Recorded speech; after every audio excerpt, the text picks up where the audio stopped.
তাহলে কেমন অবস্থা হবে রে যুবক?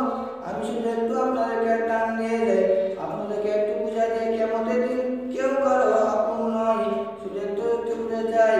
ওই কিয়ামতের দিনে ভাই একটা বড় নেকি এমন হবে দাম। আপনার মায়ের কাছে যাবেন, মাকে বলবেন, মা আমি দুনিয়াতে কিছু চাই না, তুমি দিতা।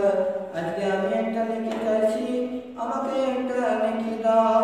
ওই একটা নেকির বাবদে আমি একটা জাহান্নামে যাচ্ছি। ওই মা ডাক দিয়ে বলল, সন্তান, আমার কোনো দুনিয়াতে কোনো সন্তান ছিল না। আজকে আমরা এই আপনার মা আপনাকে তখন বলে যাবে, তখন বলবে আমার দুনিয়াতে কোনো সন্তান ছিল না। তখন এই আল্লাহকে ডাক দিবেন, আল্লাহ আমার বাবার কাছে যাব, দেখি আমার বাবা কিছু দেয় কিনা। ওই সন্তান যখন ওই বাবার কাছে যাবে, বাবাকে ডাক দিয়ে বলেন, বাবা আমি দুনিয়াতে কিছু চাইলে তুমি দিতা, আজকে আমি একটা কিছু চাচ্ছি আর আমাকে একটা দাও। সেই বলবেন, কি চা বলো? তখন ওই ওই সন্তান বলবে, বাবা আমাকে একটা নেকি দাও। ওই একটা নেকির বাবদে আমি জান্নাত যেতে পারি নাই।